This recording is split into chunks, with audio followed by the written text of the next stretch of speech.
Pak Coki, Itu. kalau memang Ya. tidak ada darurat militer, mengapa itu menjadi sebuah ungkapan atau sesuatu yang disampaikan ke publik melalui media sosialnya? Bukankah itu menjadi tuduhan, Pak Coki?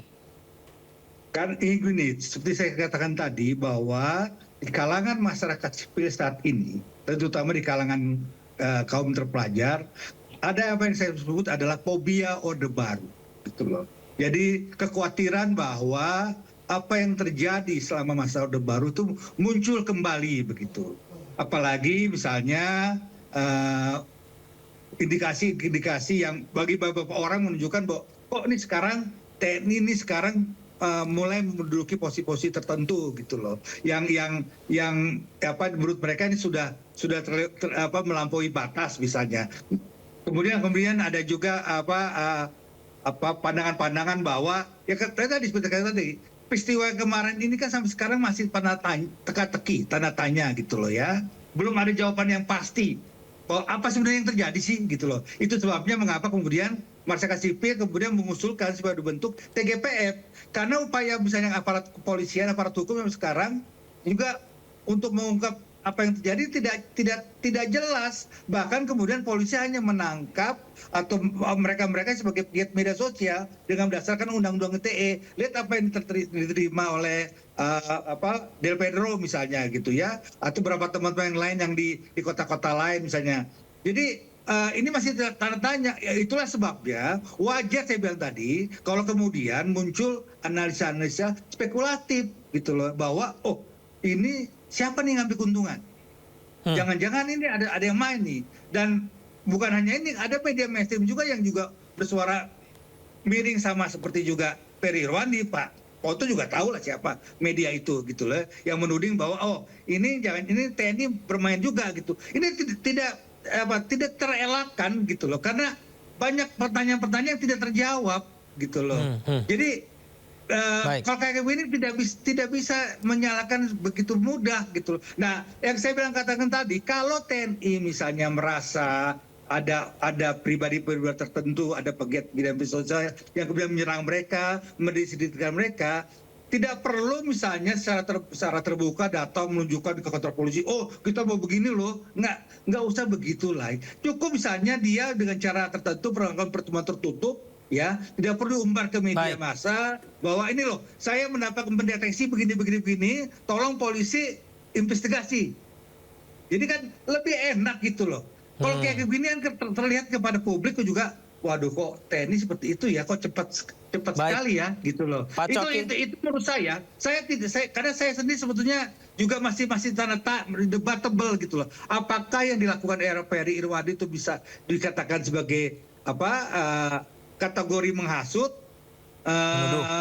melakukan upaya yang disebut bisa dikatakan tindakan pidana atau tidak, karena kan hal yang bisa membuktikan itu sebetulnya adalah Pak Sulaiman, pengadilan. Baik, saya ingin sekali berdialog sampai panjang, tapi sudah mau closing waktu kita ini terbatas. Mungkin nanti kita izin bisa diskusi lagi ya Pak Sulaiman, Pak Coki mengenai hal ini, dan kami juga tunggu dari Cyber TNI juga ya Pak Sulaiman ya, mengenai perkembangan terkininya seperti apa. Terima kasih banyak sudah berbagi bersama kami. Semoga nanti kita ada kesempatan untuk berdialog kembali. Selamat malam Pak Sulaiman, Pak Coki. Ya, malam Pak Coki. Ya.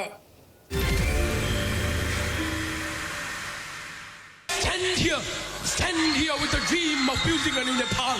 With the fire of... Video seorang anak laki-laki yang masih duduk di bangku SMA, Afishka Raut, mendadak viral setelah menyampaikan pidato berani tentang isu korupsi di Nepal dalam sebuah acara sekolah. Dalam pidato berjudul Jai Nepal yang ia bawakan pada Maret 2025 itu, menarik perhatian publik karena gaya penyampaiannya yang tegas dan penuh semangat, hingga membakar semangat generasi muda di tengah demonstrasi besar-besaran yang terjadi di Nepal. Nepal, our mother, this country gave us birth, nurtured us. But what did it ask in return? Just our honesty, our hard work, our contribution. But what are we doing? We are bounded by the chains of unemployment, fleeing abroad in search of opportunities. We are trapped by the selfish games of political parties. Youth, rise! We are the torch bearers of change. If you do not raise our voices, who will? Tak hanya hanya menyoroti praktik korupsi, ia juga berbicara soal pengangguran dan penderitaan anak-anak muda yang terpaksa meninggalkan Nepal demi mencari nafkah di negara lain karena pemerintah gagal memberikan kemakmuran. Pidato Afishka Raut ini pun menjadi simbol demonstrasi Gen Z yang mengguncang Nepal. Ya pemirsa, Nepal bergejolak, jalanan terbakar, Gen Z maju, suaranya bergetar. Puluhan tahun tak seganas ini, protes memuncak, sejarah kembali ditulis hari ini. Dan menariknya, Nepal disebut-sebut belajar dari Nusantara. Suara muda bisa mengguncang negara. Gen Z berdiri tak kenal kompromi, menuntut perubahan demokrasi sejati. Apakah ini awal gelombang baru aksi massa? Kita akan berbincang bersama psikolog remaja Vera Itabiliana. Baik Kak Vera, terima kasih ya sudah berkenan berdialog di Sindo Prime. Ini kalau bicara soal kabar di Nepal nih Kak Vera, banyak yang bertanya apa sih yang terjadi di sana. Apalagi yang viral adalah kita lihat video seorang anak SMA berapi-api, bergelora menyampaikan protes terhadap tindakan korup dan ternyata ujungnya bisa sebesar ini, separah ini begitu. Kita lihat di media sosial yang terjadi begitu. Kalau Anda lihat apakah memang Gen Z di Nepal ini bisa dikatakan menjadi salah satu sumber inspirasi pergerakan di sana Kak Vera? Bisa jadi ya gitu ya. Gini, kalau kita bicara soal Gen Z itu kan range usianya mulai dari, karena Gen Z, kalau kita bicara Gen Z, mereka itu yang lahir dari tahun 95-97 sampai 2010 sampai 2012. Jadi kalau yang paling tua ini usianya sudah 30, yang paling muda usianya 13. Jadi range-nya Gen Z sekarang itu dari usia remaja sampai dewasa muda gitu ya. Jadi kalau misalnya mereka menyuarakan sesuatu gitu ya, memang itu dari karakter generasi dan karakter juga tugas perkembangannya di usia tahapan perkembangan mereka gitu ya, di mana remaja sampai juga dewasa muda, mereka juga sedang dalam tahap pemikiran yang kritis gitu ya. Mereka juga sedang mencoba mempelajari lagi sekitarnya apakah ini sesuai dengan norma-norma yang kemarin mereka pelajari gitu ya, dan mereka juga ada dorongan untuk membuat norma baru yang memang lebih sesuai dengan situasi dan kondisi gitu ya. Dan mereka sangat sensitif dengan ketidaksetaraan, ketidakadilan gitu ya. Nah, ini memang karakter bawaan tahapan perkembangan secara usianya. Nah, kalau kita bicara Gen Z itu didukung juga dengan adanya media sosial, adanya teknologi digital, sehingga mereka mempunyai wadah ekspresi yang lebih luas dan lebih besar dampaknya gitu ya.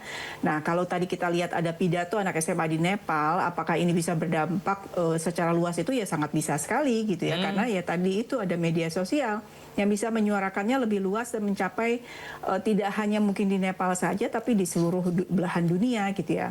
Sama juga apa yang terjadi dengan kita di Indonesia kemarin, yang ini bisa menginspirasi gerakan Nepal katanya gitu ya. Nah itu juga karena dampak dari media sosial gitu. Kak Vera, kalau ngomong soal media sosial, Indonesia mungkin bisa saya katakan salah satu di media sosial cukup berpengaruh di dunia ya.